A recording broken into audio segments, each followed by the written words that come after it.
কিন্তু তার ভালোবাসা, তার শিক্ষা, তার আধ্যাত্মিকতা এখনো জীবন্ত, এখনো লক্ষ মানুষের হৃদয়ে। আসসালামু আলাইকুম। লাভ এট লজ চ্যানেলে আপনাদের স্বাগত। আজ আমি দাঁড়িয়ে আছি এমন এক স্থানে যার প্রতিটি ইট, প্রতিটি পাথর, প্রতিটি নকশা সব কিছুই ঘুরছে একজন মানুষকে কেন্দ্র করে, হযরত শাহ দৌলা রহমতুল্লাহ আলাই, যিনি এখানে শুয়ে আছেন। কিন্তু তার উপস্থিতি এখনো এত প্রবল যে প্রতিদিন হাজারো মানুষ এখানে আসে তার কাছে, তার উছিলা নিয়ে কিছু চাইতে, কিছু বলতে, কিছু পেতে। কে ছিলেন তিনি? কেন 500 বছর পরেও মানুষ তাকে ভুলতে পারেনি? এবং সবচেয়ে বড় কথা, তার কাছ থেকে আমরা কি শিখতে পারি যা আমাদের আজকের জীবনে প্রয়োগ করতে পারি? আজকের এই যাত্রা শুধু একটি মাজার বা মসজিদ দেখা নয়, এটি একটি মহান আত্মার সাথে সাক্ষাৎ। এটি ভালোবাসা, ত্যাগ, বিশ্বাস এবং আধ্যাত্মিকতার এক জীবন্ত পাঠ। তো প্রস্তুত তো? চলুন শুরু করা যাক এই আত্মিক যাত্রা। কে ছিলেন হযরত শাহ দৌলা রহমতুল্লাহ আলাই? হোসেন শাহ যখন বাংলার সুলতান ছিলেন, সে সময় বাঘা ছিল জনবসতিহীন বিশাল জঙ্গলময় নির্জন স্থান।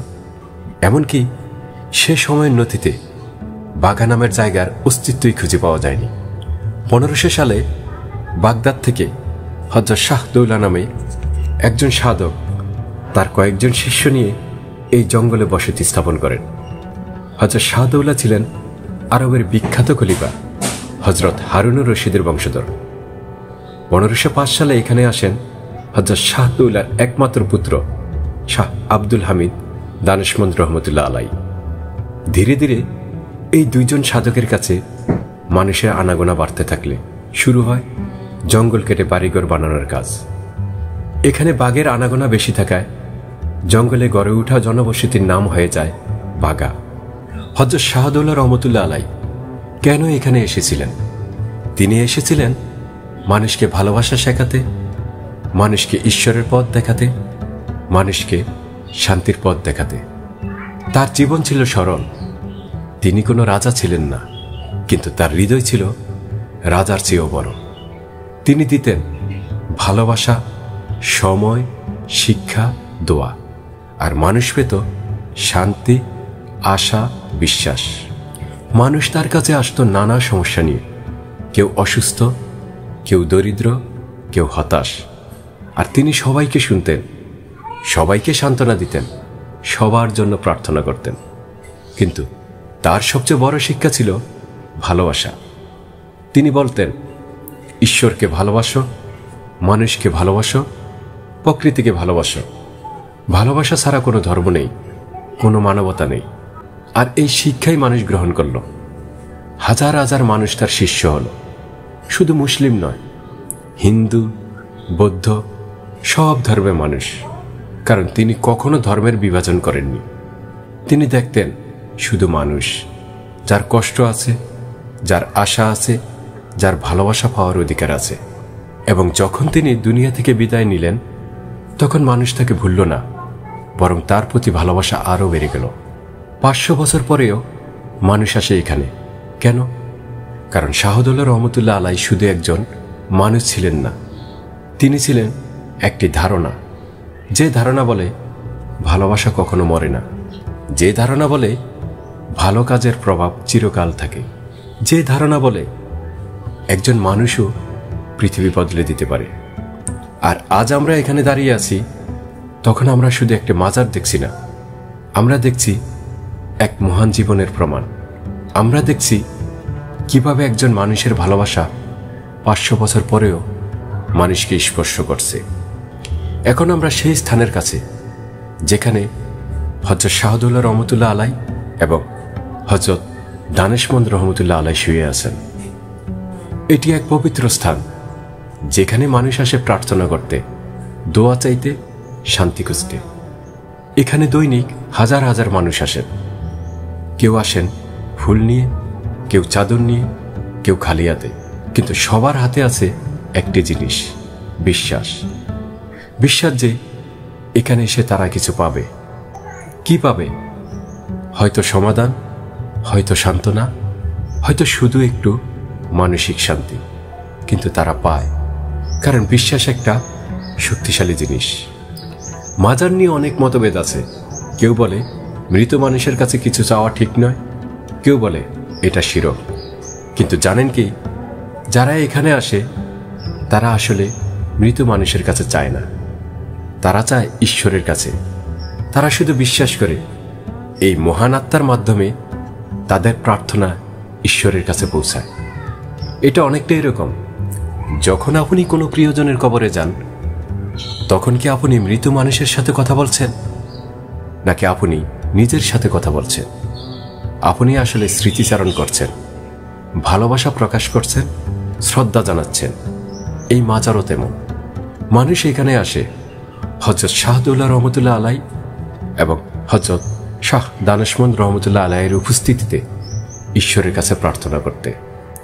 আর জানেন কি, এই স্থানে একটা বিশেষ শান্তি আছে।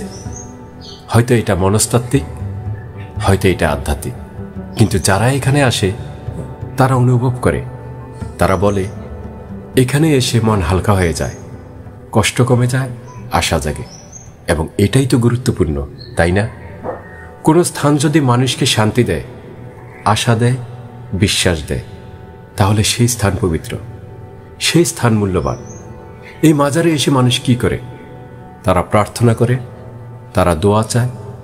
কেউ চায় অসুস্থ সন্তানের সুস্থতা, কেউ চায় চাকরি, কেউ চায় বিয়ে, কেউ চায় শুধু মানসিক শান্তি, আর কেউ আসে শুধু কৃতজ্ঞতা জানাতে। তারা বলে হযরত শাহদৌলা রহমতুল্লাহ আলাই, হযরত দানেশমন্দ রহমতুল্লাহ আলাই সহ এখানে যত সাধক শুয়ে আছেন, আপনাদের দোয়ায় আমার মনোবাঞ্ছা পূর্ণ হয়েছে। ধন্যবাদ আপনাদেরকে। এই কৃতজ্ঞতা, এই বিশ্বাস, এগুলি এই স্থানকে জীবন্ত রেখেছে 500 বছর ধরে। কিন্তু মাজার শুধু চাওয়ার জায়গা নয়, মাজার হলো শেখার জায়গাও। হযরত শাহদৌলা রহমতুল্লাহের জীবন থেকে আমরা কি শিখতে পারি? আমরা শিখতে পারি মানুষকে ভালোবাসতে, ধর্ম, বর্ণ, শ্রেণী এসব না দেখে শুধু মানুষ হিসেবে ভালোবাসতে।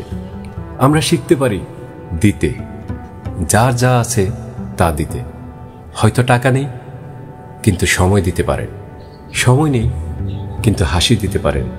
হাসি নেই, কিন্তু প্রার্থনা দিতে পারেন। আমরা শিখতে পারি সরল থাকতে, কারণ হযরত শাহদৌলা রহমতুল্লাহ আলাই এবং হযরত দানেশমন্দ রহমতুল্লাহ আলাই সহ এখানে যারা শুয়ে আছেন যত সাধক, তারা জাঁকজমক পছন্দ করতেন না, তারা থাকতেন সাধারণ। তাদের হৃদয় ছিল অসাধারণ। আমরা শিখতে পারি বিশ্বাস রাখতে। তিনি বিশ্বাস করতেন ঈশ্বরে, মানুষে, ভালোবাসায়, আর এই বিশ্বাসই তাকে শক্তি দিয়েছিল। তাই এই মাজারে এসে শুধু চাইবেন না, শিখুন, শ্রদ্ধা জানানো এবং প্রতিজ্ঞা করুন আপনিও তার মতো একটু ভালো মানুষ হবেন, একটু বেশি ভালোবাসবেন, একটু বেশি দেবেন। এখন আসি মসজিদে। এই বিশাল সুন্দর মসজিদ কে তৈরি করেছিল? সময়ের ব্যবধানে হোসেন শাহের পর বাংলার স্বাধীন সুলতানের দায়িত্ব নেন নাসিরউদ্দিন নুসরাত শাহ, যার সঙ্গে হযরত দানেশমন্দের দারুণ সখ্যতা ছিল। এই সখ্যতার কারণ হল হযরত দানেশমন্দের পিতা হযরত শাহদৌলা রহমতুল্লাহ আলাইয়ের ভক্ত ছিলেন সুলতান নাসিরউদ্দিন নুসরাত শাহ। 1522 সালে হযরত দানেশমন্দ সুলতান নাসিরউদ্দিন নুসরাত শাহের কাছে বড় একটি মসজিদ নির্মাণের প্রস্তাব দেন। সুলতান সেই প্রস্তাব সঙ্গে সঙ্গে অনুমোদন করেন। 1523 সালে শুরু হয় মসজিদ নির্মাণের কাজ, যা শেষ হয় 1524 সালে। দেখুন এই নকশাগুলো কি অসাধারণ! প্রতিটি খিলান, প্রতিটি স্তম্ভ, প্রতিটি জ্যামিতিক প্যাটার্ন, সব কিছুই যেন বলছে এই মসজিদ একজন বিশেষ মানুষের জন্য। এই শিল্পকলা শুধু সৌন্দর্যের জন্য নয়, এটি ভালোবাসার প্রকাশ।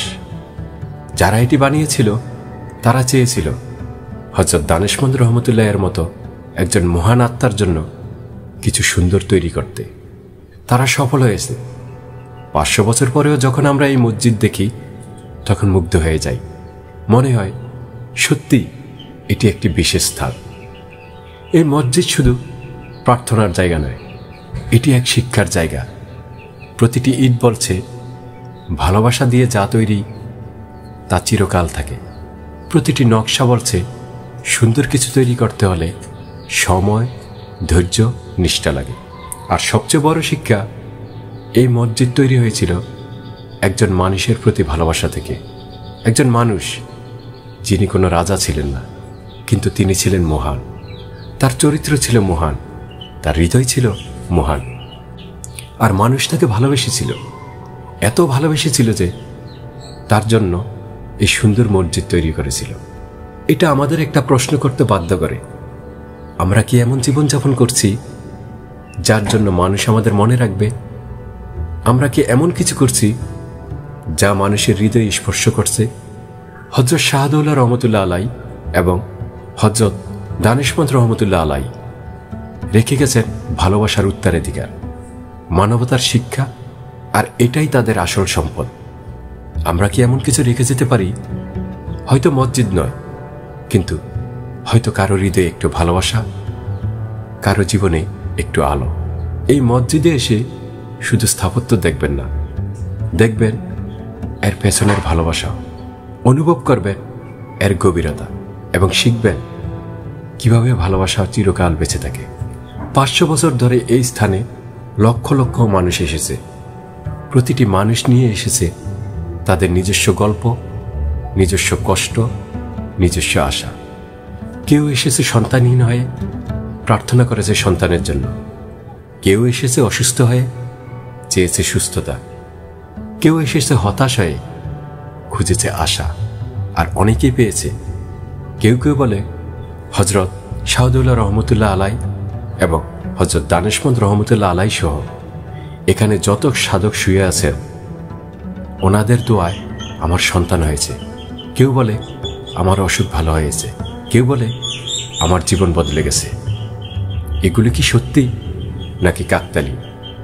এ নিয়ে তর্ক করা যায়, কিন্তু গুরুত্বপূর্ণ হলো মানুষ বিশ্বাস করে, আর এই বিশ্বাসই তাদের শক্তি দেয়। দেখুন, যখন একজন মা সন্তানের জন্য এখানে প্রার্থনা করে, তখন সে শুধু প্রার্থনা করছে না, সে আশা রাখছে, বিশ্বাস রাখছে। আর এই আশা, এই বিশ্বাস, এগুলো তাকে মানসিকভাবে শক্তিশালী করছে, তাকে হাল না ছাড়তে শেখাচ্ছে। আর যখন তার মনোবাঞ্ছা পূরণ হয়, হয়তো মেডিকেল চিকিৎসায়, হয়তো প্রাকৃতিকভাবে, তখন সে বিশ্বাস করে হযরত শাহদৌলা রহমতুল্লাহ আলাই এবং হযরত দানেশমন্দ রহমতুল্লাহ আলাই সহ এখানে যত সাধক শুয়ে আছেন তাদের দোয়ায় হয়েছে। আর এই বিশ্বাস তাকে কৃতজ্ঞ করে তোলে, তাকে ঈশ্বরের কাছাকাছি নিয়ে যায়। তাই বিশ্বাসের শক্তিকে অবমূল্যায়ন করবেন না। বিশ্বাস মানুষকে বাঁচিয়ে রাখে, বিশ্বাস মানুষকে চেষ্টা করতে শেখায়, বিশ্বাস মানুষকে আশা দেয়। এই স্থানে আরেকটি সুন্দর জিনিস দেখবেন, মানুষের মধ্যে কোনো ভেদাভেদ নেই। ধনী গরিব, শিক্ষিত অশিক্ষিত, উঁচু নিচু, সবাই এখানে সমান। সবাই এক লাইনে দাঁড়িয়ে প্রার্থনা করে। এটাই তো হযরত শাহদৌলা রহমতুল্লাহ আলাই এবং দানেশমন্দ রহমতুল্লাহ আলাইয়ের শিক্ষা ছিল। তারা কখনো ভেদাভেদ করতেন না। তাদের কাছে সবাই ছিল সমান, ঈশ্বরের সৃষ্টি। আর আজও এই স্থান সেই শিক্ষা ধরে রেখেছে। এখানে কোনো বিভাজন নেই, এখানে শুধু আছে মানুষ, যারা কিছু চায়, কিছু খোঁজে, কিছু বিশ্বাস রাখে। এবং এই ঐক্যই এই স্থানের সৌন্দর্য। যখন আপনি দেখেন হাজারো মানুষ একসাথে প্রার্থনা করছে, কোনো হিংসা নেই, কোনো ঘৃণা নেই, কোনো প্রতিযোগিতা নেই, তখন আপনি অনুভব করেন মানবতা এখনো বেঁচে আছে, মানুষ এখনো একসাথে হতে পারে। আর জানেন কি, যখন আপনি দেখেন এত মানুষ একই বিশ্বাস নিয়ে এসেছে, তখন আপনার নিজের বিশ্বাসও শক্তিশালী হয়। আপনি মনে করেন আমি একা নই, আমার মতো আরও অনেক মানুষ আছে যারা বিশ্বাস করে, যারা আশা রাখে। এই স্থানে আরেকটা জিনিস লক্ষ্য করবেন, মানুষ এখানে শুধু নিজের জন্য প্রার্থনা করে না, তারা অন্যদের জন্য প্রার্থনা করে। একজন মা হয়তো প্রার্থনা করছে হযরত শাহদৌলা রহমতুল্লাহ আলাই হযরত শাহ দানিশমন্দ রহমতুল্লাহ আলাই, দয়া করে আপনি আল্লাহর কাছে দোয়া করুন আমার সন্তান যেন ভালো থাকে, এই জগতের সব সন্তান যেন ভালো রাখে। এই সহমর্মিতা, এই সহানুভূতি, এগুলি আমাদের মানুষ করে তোলে, এগুলি আমাদের সংযুক্ত করে। হযরত শাহদৌলা রহমতুল্লাহ আলাই এবং হযরত শাহ দানিশমন্দ রহমতুল্লাহ আলাই বেঁচে থাকতে যা করতেন, মৃত্যুর পরেও এই স্থান সেটাই করছে, মানুষকে সংযুক্ত করছে, মানুষকে ভালোবাসা শেখাচ্ছে, মানুষকে বিশ্বাস দিচ্ছে। আর এটাই তো একজন মহান মানুষের চিহ্ন। তিনি শারীরিকভাবে না থাকলেও তার শিক্ষা, তার ভালোবাসা, তার প্রভাব সব কিছু বেঁচে থাকে। আপনিও কি এমন জীবনযাপন করছেন যার প্রভাব আপনার মৃত্যুর পরেও থাকবে? হয়তো 500 বছর নয়, কিন্তু হয়তো পরবর্তী প্রজন্মের মধ্যে, আপনার সন্তানদের মধ্যে, আপনার পরিবারে। এই স্থান আমাদের শেখায় আপনি যা রেখে যাবেন তা টাকা সম্পত্তি নয়, তা হলো আপনার চরিত্র, আপনার মূল্যবোধ, আপনার ভালোবাসা। এগুলি চিরকাল বেঁচে থাকে। আমাদের এই যাত্রা এখন শেষের দিকে, কিন্তু আসলে কি এটা শেষ, নাকি এটা একটা শুরু?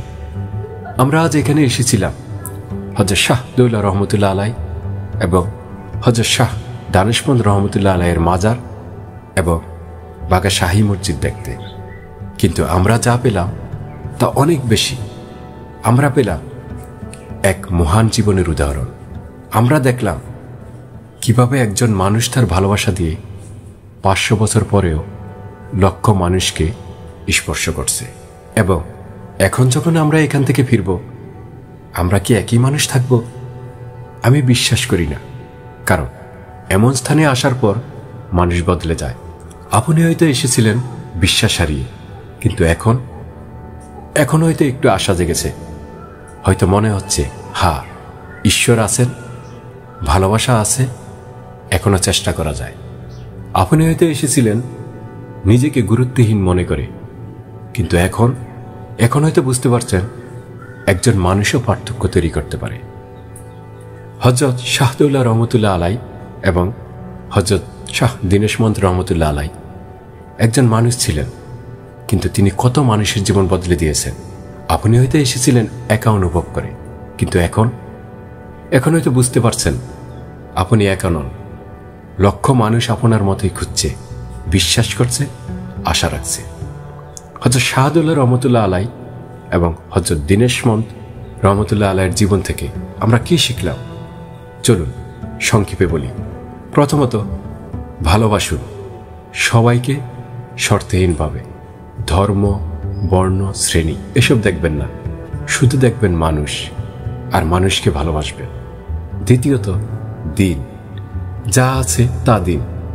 হয়তো টাকা নেই, কিন্তু সময় দিতে পারেন। সময় নেই, কিন্তু হাসি দিতে পারেন। হাসি নেই, কিন্তু দোয়া দিতে পারেন। দেওয়ার মধ্যেই আছে পাওয়া। তৃতীয়ত, সরল থাকুন, জাঁকজমকের পেছনে ছুটবেন না। সাধারণ থাকুন, কিন্তু আপনার হৃদয়কে অসাধারণ করে তুলুন। চতুর্থত, বিশ্বাস রাখুন ঈশ্বরে, মানুষে, ভালোবাসায়। যখন সব কিছু অন্ধকার মনে হয়, তখনও বিশ্বাস রাখুন যে আলো আসবে।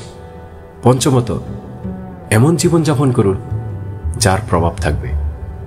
হয়তো কোনো মসজিদ হবে না, বড় কোনো অট্টালিকা হবে না, কিন্তু আপনার ভালোবাসা হয়তো কারোর হৃদয়ে জায়গা করে নেবে, আর সেটাই যথেষ্ট।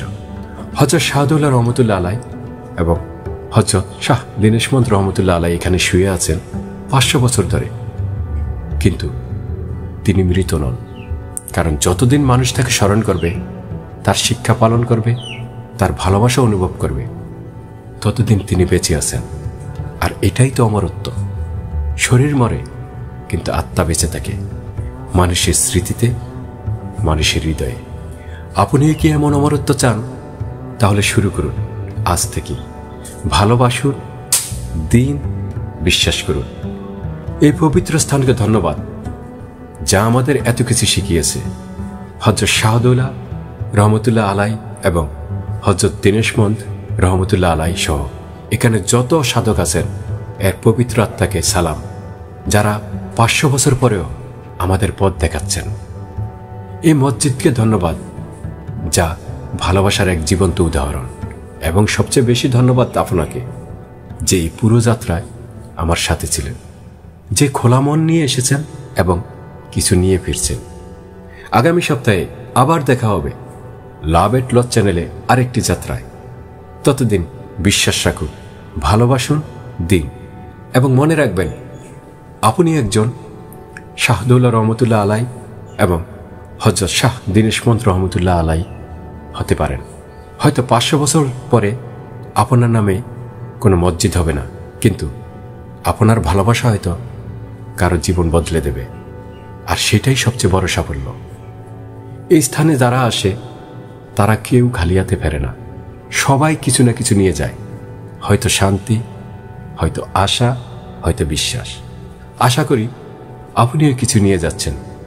মনে রাখবেন, লাভ এট লস মানে শুধু হারানো নয়, এর মানে হলো হারানোর মধ্যেও ভালোবাসা খুঁজে পাওয়া, বিশ্বাস খুঁজে পাওয়া, নিজেকে খুঁজে পাওয়া। হযরত শাহদৌলা রহমতুল্লাহ আলাই অনেক কিছু হারিয়েছেন জীবনে, তার দেশ, তার পরিবার হয়তো, কিন্তু তিনি হারাননি তার ভালোবাসা, তার বিশ্বাস, তার মানবতা। আর এগুলিই তাকে অমর করে দিয়েছে। আপনি হয়তো অনেক কিছু হারিয়েছেন, কিন্তু আপনার ভালোবাসা, আপনার বিশ্বাস, আপনার মানবতা, এগুলো যেন না হারান, কারণ এগুলোই আমাদের আসল সম্পদ। আল্লাহ আমাদের সাথে থাকুন। হযরত শাহদৌলা রহমতুল্লাহ আলাই এবং হযরত শাহ দীনেশমন্ত রহমতুল্লাহ আলাই সহ এখানে যত সাধক শুয়ে আছেন, তাদের রুহানিয়াত আমাদের জীবনে শান্তি নিয়ে আসুন। আর আপনি যা খুঁজছেন তা যেন পান। আমিন। ধন্যবাদ। আবার দেখা হবে। খোদা হাফেজ। লাভ এট লস। আপনি কি কখনো এমন কোনো জায়গায় গেছেন যেখানে পা রাখার সাথে সাথে মনে হয়েছে এখানে সময় অন্যরকম চলে? যেখানে বাইরের পৃথিবীর হট্টগোল হঠাৎ ম্লান হয়ে যায়, আর মনের গভীরে এক অজানা প্রশ্ন জেগে ওঠে, আমি কে? আমার জীবনের অর্থ কি? আসসালামু আলাইকুম। লাভ এট লস চ্যানেলে আপনাদের স্বাগতম। আজ আমি দাঁড়িয়ে আছি এমন এক স্থানে যেখানে ইতিহাস নিঃশব্দে দাঁড়িয়ে আছে 1.5 শতাব্দী ধরে। এই জায়গাটি শুধু একটি শিক্ষা প্রতিষ্ঠান নয়, এটি সময়ের এক জীবন্ত সাক্ষী, যেখানে হাজারো মানুষের স্বপ্ন, ভালোবাসা এবং হারানো গল্প মিশে আছে মাটির সাথে, বাতাসের সাথে। আপনি হয়তো ভাবছেন, কেন আমি আপনাদের এখানে নিয়ে এলাম? কারণ জীবন সম্পর্কে, ভালোবাসা সম্পর্কে, হারানোর সম্পর্কে যা শিখতে হয় তা কোনো বই থেকে শেখা যায় না। তা শিখতে হয় এমন জায়গায় গিয়ে যেখানে সময় নিজেই শিক্ষক হয়ে দাঁড়িয়ে আছে। আজকের এই যাত্রায় আমরা শুধু একটা জায়গা দেখব না, আমরা দেখব নিজেদের। আমরা বুঝব কিভাবে স্থায়িত্ব তৈরি হয়, কিভাবে ভালোবাসা টিকে থাকে, কিভাবে হারানোর পরেও আমরা নিজেদের আবার খুঁজে পাই। তো প্রস্তুত তো? চলুন শুরু করা যাক এই অসাধারণ যাত্রা। আপনি যখন জীবনে কিছু হারান, একটা সম্পর্ক, একটা স্বপ্ন, একজন প্রিয় মানুষ, তখন মনে হয় যেন সব কিছু শেষ হয়ে গেল। মনে হয় যেন আর কিছু টিকে থাকবে না। কিন্তু আসলে কি তাই? এই যে আমরা এখন যেখানে আছি, এই স্থানটি 1.5 শতাব্দীরও বেশি সময় ধরে দাঁড়িয়ে আছে। ভাবুন তো, 150 বছর। এই সময়ে কত ঝড় এসেছে, কত বৃষ্টি পড়েছে, কত রৌদ্র তাপ দিয়েছে, কত যুদ্ধ হয়েছে, কত শাসন বদলেছে, কত প্রজন্ম এসে চলে গেছে। কিন্তু এই জায়গাটি দাঁড়িয়ে আছে কেন? কারণ এর ভিত্তি শক্ত, কারণ এর নির্মাণে ছিল উদ্দেশ্য, কারণ যারা এটি তৈরি করেছিল তারা জানত এটি শুধু আজকের জন্য নয়, এটি ভবিষ্যতের জন্য। আমাদের জীবনও তো তেমনি হওয়া উচিত, তাই না? আমরা যখন নিজেদের জীবন গড়ি, নিজেদের সম্পর্ক তৈরি করি, তখন কি আমরা ভাবি এটি টিকবে কিনা, নাকি শুধু মুহূর্তের আবেগে ভেসে যাই? দেখুন, ভালোবাসা খুব সুন্দর একটা অনুভূতি, কিন্তু শুধু অনুভূতি দিয়ে কোনো সম্পর্ক টিকে থাকে না। দরকার হয় ভিত্তির, বিশ্বাসের ভিত্তি, সম্মানের ভিত্তি, প্রতিশ্রুতির ভিত্তি। এই ভিত্তি যদি শক্ত হয়, তাহলে জীবনের যত ঝড় ঝাপটাই আসুক না কেন, সম্পর্ক টিকে থাকবে। কিন্তু আমরা কি করি? আমরা ভালোবাসার প্রথম দিকে শুধু আবেগ দিয়ে সম্পর্ক তৈরি করি, কিন্তু যখন কঠিন সময় আসে তখন দেখি কোনো ভিত্তি নেই, আর তখনই সম্পর্ক ভেঙে পড়ে, তখনই আসে হারানোর যন্ত্রণা।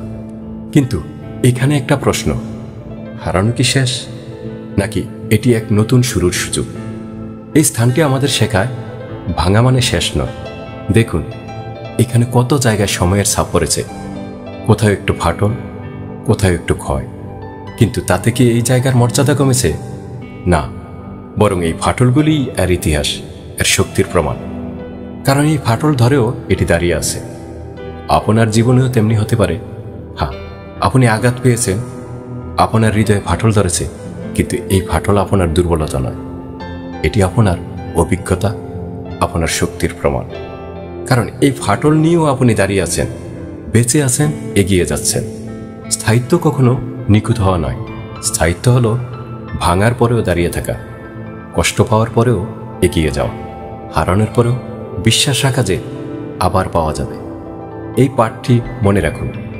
আপনার জীবনের ভিত্তি যদি শক্ত হয়, আপনার মূল্যবোধ যদি স্পষ্ট হয়, তাহলে যত ঝড়ই আসুক না কেন আপনি টিকে থাকবেন। এবং শুধু টিকে থাকাই নয়, আপনি উজ্জ্বল হয়ে উঠবেন। জীবন আসলে কি? জীবন হলো রঙের খেলা। কখনো উজ্জ্বল লাল, তীব্র আবেগ, গভীর ভালোবাসা, প্রচণ্ড ক্রোধ। কখনো শান্ত সবুজ, প্রশান্তি, আশা, নতুন শুরু। কখনো ধূসর, বিষাদ, শূন্যতা, হারানোর যন্ত্রণা। আমাদের ভুল হলো আমরা শুধু উজ্জ্বল রঙগুলিই চাই। আমরা চাই সবসময় সুখী থাকতে, সবসময় আনন্দে থাকতে। কিন্তু জীবন তো এমন নয়। জীবনে সব রঙই আসে, এবং প্রতিটি রঙের একটা অর্থ আছে, একটা শিক্ষা আছে। যখন আপনি ভালোবাসেন তখন জীবন লাল হয়ে ওঠে, তীব্র, প্রাণবন্ত। আপনার হৃদয় দ্রুত স্পন্দিত হয়, সবকিছু সুন্দর মনে হয়, পৃথিবী যেন রঙিন হয়ে ওঠে। এই অনুভূতিটা অসাধারণ, কিন্তু এটা চিরকাল থাকে না। কারণ প্রেমের প্রথম দিকের সেই তীব্রতা ধীরে ধীরে কমে আসে। এটা স্বাভাবিক, এটা খারাপ কিছু নয়। আসলে এটা সম্পর্কের পরিপক্কতার লক্ষণ। সম্পর্ক যখন পরিপক্ক হয় তখন সেই তীব্র লাল রং হয়ে যায় নরম গোলাপি বা শান্ত সবুজ। কিন্তু এর মানে এই নয় যে ভালোবাসা কমে গেছে। এর মানে হলো ভালোবাসা গভীর হয়েছে, স্থিতিশীল হয়েছে। কিন্তু অনেকে এই পরিবর্তনকে মেনে নিতে পারে না। তারা মনে করে ভালোবাসা কমে গেছে, তারা খোঁজে সেই পুরনো তীব্রতা, আর যখন পায় না তখন হতাশ হয়, সম্পর্ক ছেড়ে দেয়। এটা একটা বড় ভুল, কারণ ভালোবাসা কখনো একই রঙে থাকে না। ভালোবাসা পরিবর্তিত হয়, বিবর্তিত হয়। প্রথম দিকের তীব্র আবেগ হয়তো কমে যায়, কিন্তু তার জায়গায় আসে গভীর বিশ্বাস, নিরাপত্তা, আস্থা। আর এটাই হলো প্রকৃত ভালোবাসা। এখন কথা হলো, যখন সম্পর্ক ভেঙে যায় তখন কি হয়? তখন জীবন হয়ে যায় ধূসর, সব রং হারিয়ে যায়, কিছুই ভালো লাগে না। মনে হয় যেন আর কখনো জীবনে রং ফিরবে না। কিন্তু জানেন কি, এই ধূসর রঙেরও একটা সৌন্দর্য আছে। এই ধূসর রং আপনাকে শেখায় নিজের দিকে তাকাতে। যখন বাইরের সব রং চলে যায় তখন আপনি দেখতে পান ভেতরে কি আছে।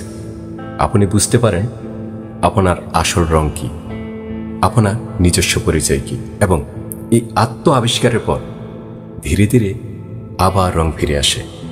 হয়তো আগের মতো তীব্র লাল নয়, কিন্তু শান্ত সবুজ বা উষ্ণ হলুদ। এবং এই নতুন রঙগুলো আরও সুন্দর, কারণ এগুলো আপনার নিজের রং, অন্য কারো প্রতিফলন নয়। দেখুন এই স্থানটিতে কত রঙের সমাহার। কোথাও লাল, কোথাও সবুজ, কোথাও নীল আকাশ, কোথাও ধূসর ছায়া, কিন্তু সব মিলিয়ে একটা নিখুঁত ছবি। জীবনও তেমনি, সব রঙের প্রয়োজন আছে। আনন্দের রং, বিষাদের রং, শান্তির রং, সংগ্রামের রং। এই সব রং মিলিয়েই তৈরি হয় জীবনের পূর্ণ ছবি। তাই যখন আপনার জীবন ধূসর রং আসে তখন ভয় পাবেন না। এটি স্থায়ী নয়, এটি একটি পর্যায় মাত্র। এবং এই পর্যায় থেকে আপনি অনেক কিছু শিখবেন। এই পর্যায়ে আপনি নিজেকে জানবেন। আর যখন আবার রং ফিরবে, বিশ্বাস করুন ফিরবেই, তখন সেই রং হবে আরও সুন্দর, আরও অর্থবহ। আপনি কি জানেন প্রকৃতি আমাদের সবচেয়ে বড় শিক্ষক? আমরা মানুষরা অনেক বই পড়ি, অনেক জ্ঞান অর্জন করি, কিন্তু জীবনের সবচেয়ে গভীর সত্যগুলো শেখা যায় প্রকৃতির কাছ থেকে। প্রকৃতি আমাদের শেখায় ধৈর্য। একটি বীজ যখন মাটিতে পোতা হয় তখন সাথে সাথে গাছ হয় না। সপ্তাহের পর সপ্তাহ, মাসের পর মাস, কখনো বছরের পর বছর লাগে একটি পূর্ণাঙ্গ গাছ হতে। কিন্তু বীজ হাল ছেড়ে দেয় না, সে ধৈর্য ধরে নীরবে অন্ধকারে বেড়ে ওঠে, আবার একদিন মাটি ফুঁড়ে বেরিয়ে আসে আলোর সন্ধানে। আমাদের জীবনেও তেমনি। যখন আপনি কিছু হারান, যখন আপনার হৃদয় ভেঙে যায়, তখন মনে হয় আপনি যেন অন্ধকারে আছেন, মাটির নিচে, কিছুই দেখতে পাচ্ছেন না, কোথায় যাচ্ছেন বুঝতে পারছেন না। কিন্তু এই সময়টাই হলো বেড়ে ওঠার সময়। এই অন্ধকারে আপনার শেকড় গভীর হচ্ছে, আপনার শক্তি তৈরি হচ্ছে। আর একদিন যখন সময় হবে, আপনি মাটি ফুঁড়ে বেরিয়ে আসবেন, আলোর সন্ধান পাবেন, আবার নতুন করে বাঁচতে শিখবেন। কিন্তু এর জন্য দরকার ধৈর্য, দরকার বিশ্বাস। প্রকৃতি আমাদের আরেকটি শিক্ষা দেয়, চক্রাকারতা। দেখুন, প্রকৃতিতে কিছুই স্থায়ী নয়। বসন্ত আসে, তারপর গ্রীষ্ম, তারপর বর্ষা, তারপর শরৎ, তারপর শীত, আর তারপর আবার বসন্ত। গ্রীষ্মের তীব্র তাপে মনে হয় এই গরম কি কখনো কমবে? কিন্তু কমে। বর্ষা আসে শীতল বৃষ্টি নিয়ে। শীতের কনকনে ঠান্ডায় মনে হয় এই ঠান্ডা কি কখনো যাবে? কিন্তু যায়। বসন্ত আসে উষ্ণতা নিয়ে। আমাদের জীবনেও তেমনি ঋতু পরিবর্তন হয়। কখনো আসে সুখের বসন্ত, যখন সব কিছু ভালো লাগে, জীবন সুন্দর মনে হয়। কখনো আসে দুঃখের শীত, যখন সব কিছু শীতল, কষ্টের, একাকী মনে হয়। কিন্তু মনে রাখবেন, কোনো ঋতুই চিরকাল থাকে না। দুঃখের শীত একদিন চলে যাবে, আবার আসবে সুখের বসন্ত। কিন্তু আমরা কি করি? আমরা যখন শীতে থাকি তখন মনে করি এই শীতের চিরকাল থাকবে। আমরা ভুলে যাই প্রকৃতির নিয়ম হলো পরিবর্তন, আর এই ভুলেই আমরা হতাশ হই, দুর্বল হয়ে পড়ি। প্রকৃতি আরও একটি গভীর শিক্ষা দেয়, ছেড়ে দেওয়া।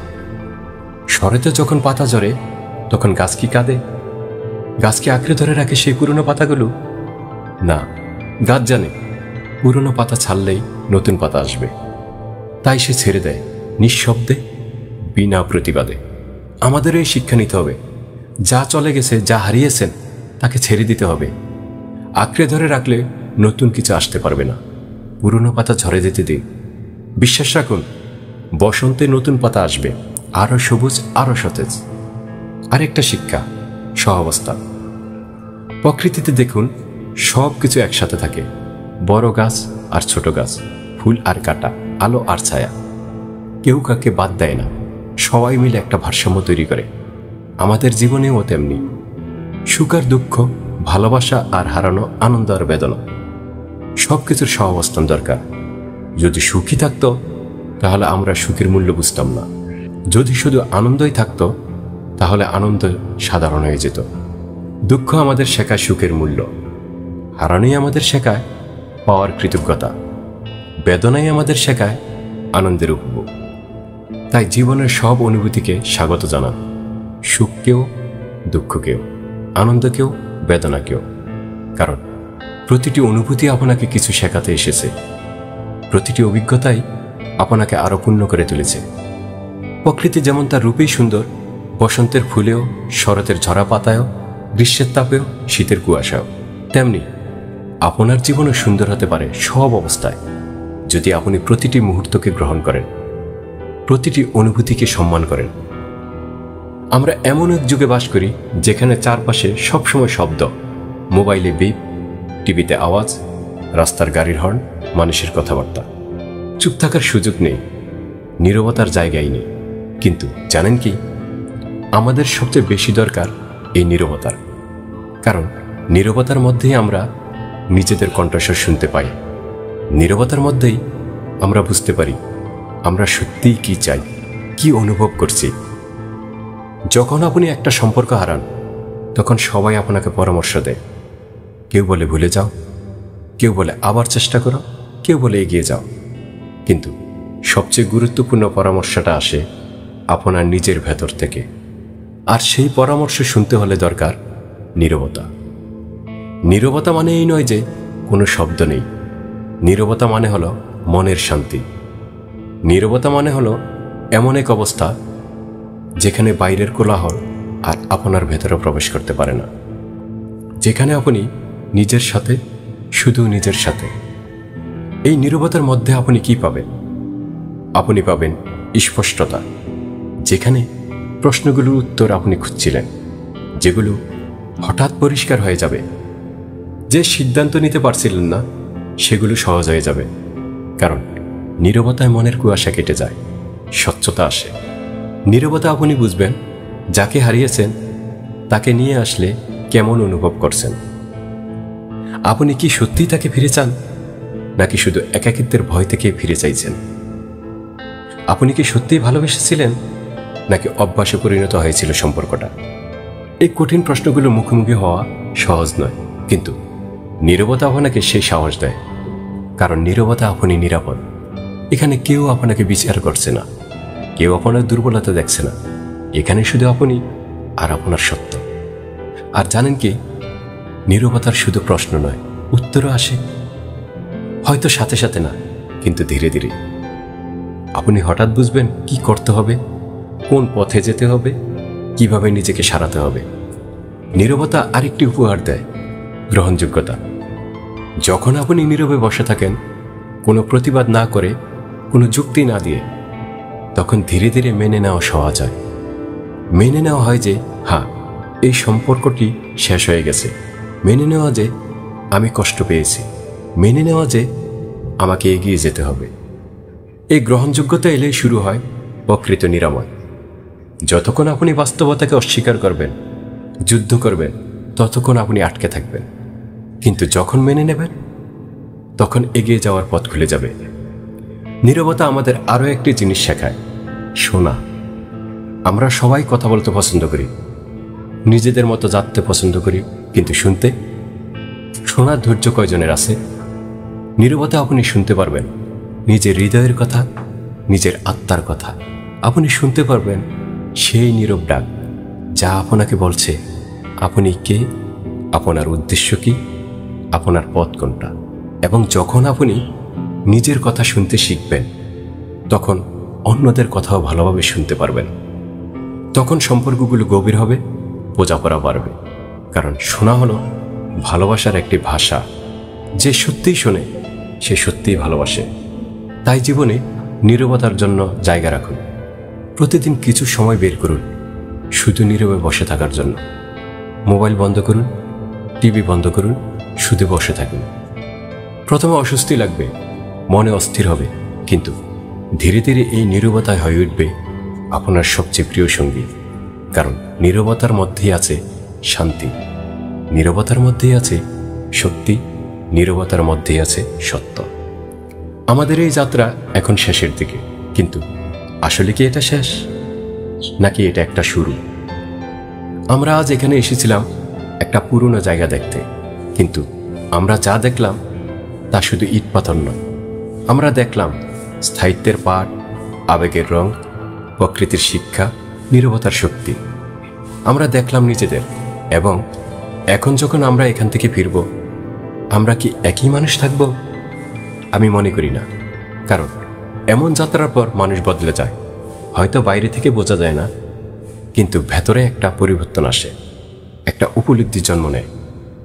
আপনি হয়তো এখানে এসেছিলেন ভাঙা হৃদয় নিয়ে, হারানোর বেদনা নিয়ে, কিন্তু এখন আপনি জানেন, হারানো মানে শেষ নয়, হারানো মানে এক নতুন শুরুর সুযোগ। আপনি জানেন যে যা চলে গেছে তার জন্য শোক করা ঠিক আছে। কাঁদুন, কষ্ট পান, অনুভব করুন, কিন্তু সেখানে থেমে থাকবেন না। কারণ জীবন এগিয়ে চলছে, সময় এগিয়ে চলছে, আপনাকে এগিয়ে যেতে হবে। আপনি এখন জানেন যে আপনার ভেতরে এক অদম্য শক্তি আছে। আপনি মনে করতে পারেন আপনি দুর্বল, কিন্তু আসলে তা নয়। আপনি যে এতদিন ধরে এই কষ্ট বহন করে চলছেন, এটাই তো শক্তির প্রমাণ। আপনি যে এখনো দাঁড়িয়ে আছেন, এগিয়ে যাচ্ছেন, এটাই তো সাহসের প্রমাণ।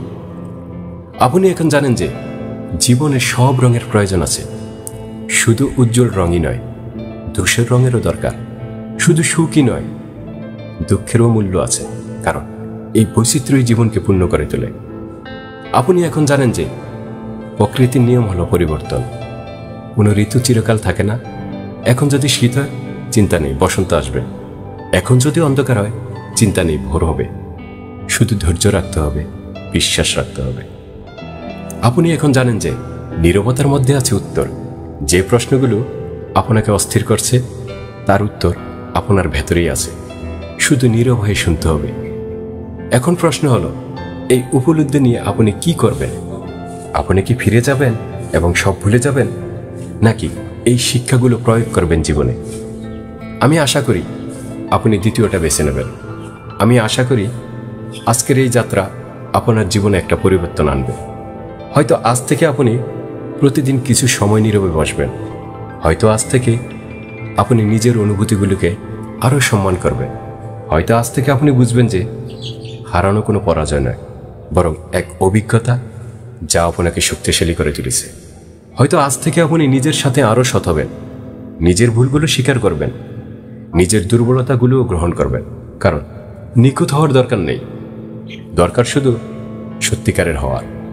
হয়তো আজ থেকে আপনি আরেকবার ভালোবাসতে সাহস পাবেন। হ্যাঁ, আগে আপনি কষ্ট পেয়েছেন, কিন্তু এর মানে এই নয় যে আবার কষ্ট পাবেন। হয়তো পাবেন, হয়তো পাবেন না, কিন্তু ভালোবাসা না দিয়ে বাঁচা, সেটা বাঁচা নয়, সেটা শুধু টিকে থাকা। ভালোবাসুন, পূর্ণ হৃদয়ে ভালোবাসুন, ভয় ছাড়াই ভালোবাসুন। কারণ ভালোবাসাই আমাদের মানুষ করে তোলে, ভালোবাসাই আমাদের বাঁচিয়ে রাখে। এবং যদি আবার হারান, তাহলে মনে রাখবেন আজকের এই পাঠগুলো। মনে রাখবেন আপনি আগেও উঠে দাঁড়িয়েছেন, আবারও পারবেন। মনে রাখবেন শীতের পরে বসন্ত আসে। মনে রাখবেন আপনার ভেতরে যে শক্তি আছে, সেটা কোনো হারানোর মধ্য দিয়ে নষ্ট হয় না, বরং আরও শক্তিশালী হয়। আজকের এই যাত্রা আমরা দেখেছি একটা পুরনো স্থান, কিন্তু এই পুরনো স্থান আমাদের দিয়েছে নতুন দৃষ্টিভঙ্গি। এই ঐতিহাসিক দেয়ালগুলো আমাদের শিখিয়েছে কিভাবে সময়ের পরীক্ষায় টিকে থাকতে হয়, কিভাবে ঝড়ঝাপটা সহ্য করেও দাঁড়িয়ে থাকতে হয়, কিভাবে নিজেদের মর্যাদা বজায় রেখে এগিয়ে যেতে হয়। এবং এই শিক্ষাগুলি আমাদের জীবনে প্রয়োগ করতে হবে। আমরা প্রতিজ্ঞা করি, আমরা আর দুর্বল হব না, আমরা আর ভেঙে পড়ব না। আমরা আমাদের কষ্টগুলোকে শক্তিতে রূপান্তরিত করব। আমরা আমাদের হারানোগুলোকে শিক্ষায় পরিণত করব। আমরা প্রতিজ্ঞা করি, আমরা নিজেদের একটা শক্ত ভিত্তির উপর দাঁড় করাবো। আমাদের মূল্যবোধ হবে আমাদের শেকড়, আমাদের বিশ্বাস হবে আমাদের শক্তি। আমরা প্রতিজ্ঞা করি, আমরা জীবনের সব রঙকে গ্রহণ করব, সুখকেও, দুঃখকেও, আনন্দকেও, বেদনাকেও। কারণ প্রতিটি অনুভূতি আমাদের পূর্ণ করে তোলে। আমরা প্রতিজ্ঞা করি, আমরা প্রকৃতির মতো ধৈর্যশীল হব। আমরা বুঝব যে সব কিছুর একটা সময় আছে। বীজ থেকে গাছ হতে সময় লাগে, ক্ষত সারতে সময় লাগে, আবার ভালোবাসতে সময় লাগে। এবং আমরা সেই সময় দেব নিজেকে, নিজের হৃদয়কে। আমরা প্রতিজ্ঞা করি, আমরা নীরবতার মূল্য দেব, আমরা নিজের সাথে সময় কাটাবো, আমরা নিজের কথা শুনব। কারণ নিজেকে না জানলে অন্য কাউকে জানা অসম্ভব। এবং সবশেষে আমরা প্রতিজ্ঞা করি, আমরা আবার ভালোবাসব। হ্যাঁ, কষ্ট পেয়েছি, হারিয়েছি, কিন্তু তাই বলে থেমে থাকব না। কারণ ভালোবাসা ছাড়া জীবন অসম্পূর্ণ, ভালোবাসা ছাড়া আমরা অসম্পূর্ণ। তো এই ছিল আমাদের আজকের যাত্রা। একটা পুরনো কলেজের প্রাঙ্গণ, কিন্তু একটা নতুন উপলব্ধির জন্ম হলো। একটা ঐতিহাসিক স্থানে, কিন্তু একটা ব্যক্তিগত রূপান্তর ঘটল। আমি আশা করি এই ভিডিও আপনার জীবনে কিছু একটা পরিবর্তন এনেছে। হয়তো ছোট্ট একটা পরিবর্তন, কিন্তু পরিবর্তন তো সবসময় ছোট থেকেই শুরু হয়। আমি আশা করি আপনি এখান থেকে একটু বেশি শক্তিশালী হয়ে ফিরবেন। আপনি এখান থেকে একটু বেশি আশাবাদী হয়ে ফিরবেন। আপনি এখান থেকে নিজের সম্পর্কে একটু বেশি নিশ্চিত হয়ে ফিরবেন। মনে রাখবেন, লাভ এট লস এই শব্দগুচ্ছের অর্থ শুধু হারানো নয়, এর অর্থ হলো হারানোর মধ্যেও ভালোবাসা খুঁজে পাওয়া, নিজের প্রতি ভালোবাসা, জীবনের প্রতি ভালোবাসা, আবার নতুন করে শুরু করার সাহস। এই নীরব ইতিহাসকে ধন্যবাদ, যা আমাদের এত কিছু শিখিয়েছে। এই প্রকৃতিকে ধন্যবাদ, যা আমাদের মনে করিয়ে দিয়েছে আমরাও প্রকৃতিরই অংশ। এই নীরবতাকে ধন্যবাদ, যা আমাদের নিজেদের কথা শুনতে শিখিয়েছে।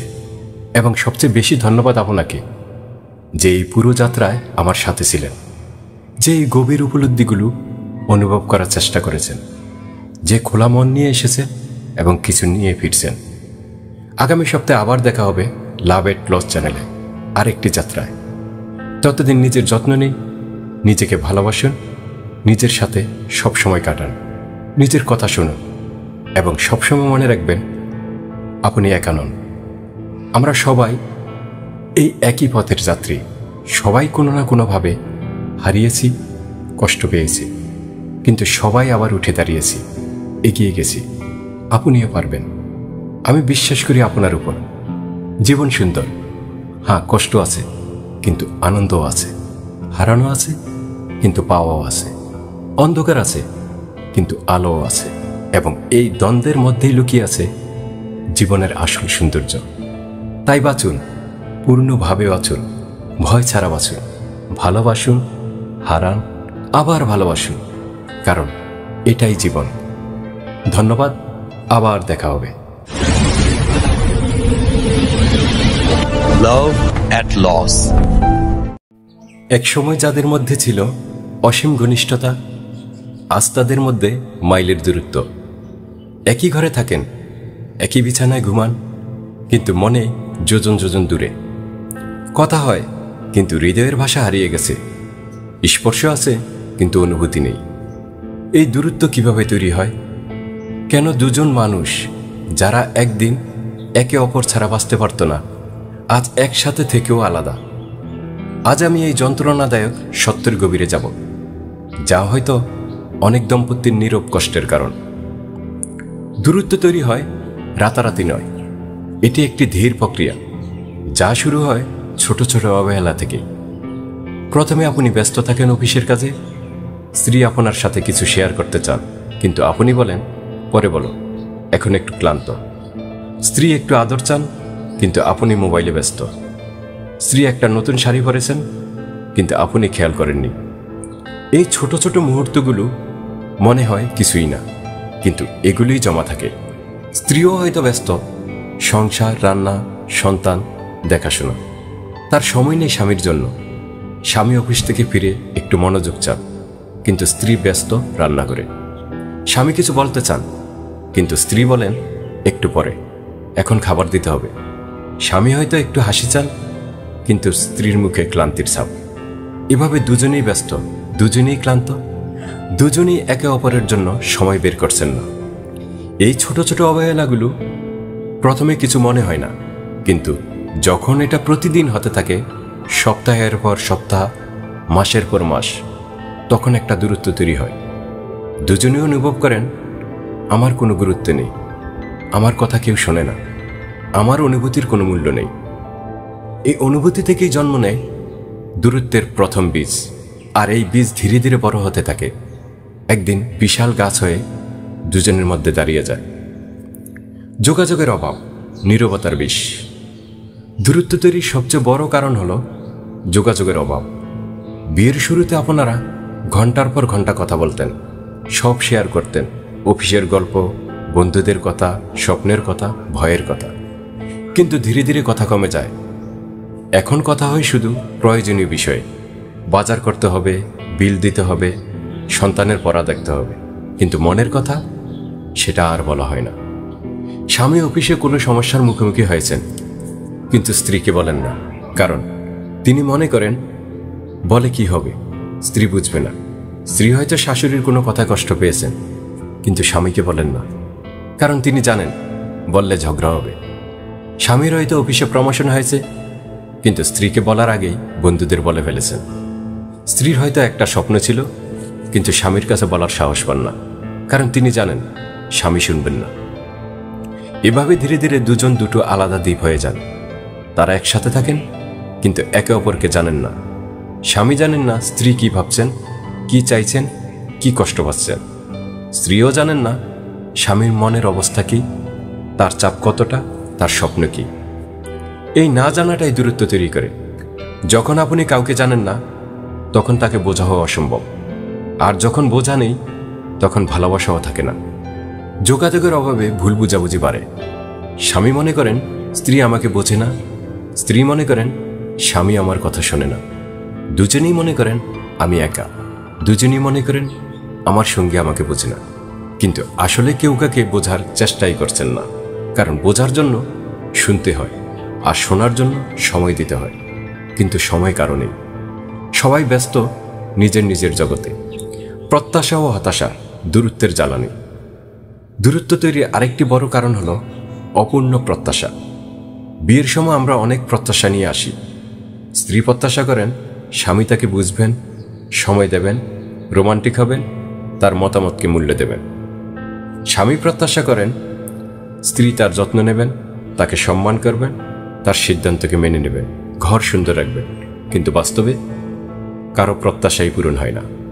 স্ত্রী প্রত্যাশা করেন স্বামী অফিস থেকে এসে তার সাথে কিছু সময় কাটাবেন, কিন্তু স্বামী এসেই সোফায় শুয়ে টিভি দেখেন বা মোবাইল নিয়ে ব্যস্ত হন। স্বামী প্রত্যাশা করেন স্ত্রী তার পছন্দের খাবার রান্না করবেন, কিন্তু স্ত্রী এতটাই ক্লান্ত যে যেন তেন করে রান্না করেন। স্ত্রী চান স্বামী মাঝে মধ্যে তাকে কোথাও নিয়ে যাবেন, কিন্তু স্বামী বলেন টাকার অভাব, সময় নেই। স্বামী চান স্ত্রী তার বন্ধুদের সামনে তাকে সম্মান করবেন, কিন্তু স্ত্রী মাঝে মধ্যে তাকে ছোট করে কথা বলে। এই অপূর্ণ প্রত্যাশাগুলো জমতে থাকে। প্রথমে আমরা বলি ঠিক আছে, হয়তো পরে হবে, কিন্তু যখন বারবার প্রত্যাশা ভাঙে তখন হতাশা আসে। এই অপূর্ণ প্রত্যাশাগুলো জমতে থাকে। প্রথমে আমরা বলি ঠিক আছে, হয়তো পরে হবে, কিন্তু যখন বারবার প্রত্যাশা ভাঙে তখন হতাশা আসে। আর হতাশা থেকে আসে ক্ষোভ। স্ত্রী ক্ষুব্ধ হন, আমি কত বলি সে শোনে না। স্বামী বিরক্ত হন, আমি কত করি তবু সে সন্তুষ্ট নয়। এই ক্ষোভ ধীরে ধীরে দূরত্ব তৈরি করে। দুজনেই মনে করেন এই সম্পর্কে আমার চাওয়ার কোনো মূল্য নেই।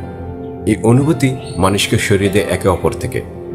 অনেক সময় আমরা প্রত্যাশা প্রকাশ করি না, আমরা ধরেই নেই সে জানে আমি কি চাই। কিন্তু না, কেউ মনের কথা পড়তে পারে না। স্ত্রী হয়তো চান স্বামী বলবেন তোমাকে খুব সুন্দর লাগছে, কিন্তু সে বলে না। আর স্ত্রী মনে করেন আমার কোনো আকর্ষণ নেই তার কাছে। স্বামী হয়তো চান স্ত্রী একটু আদর করবেন, কিন্তু সে করে না। আর স্বামী মনে করেন আমাকে সে ভালোবাসে না।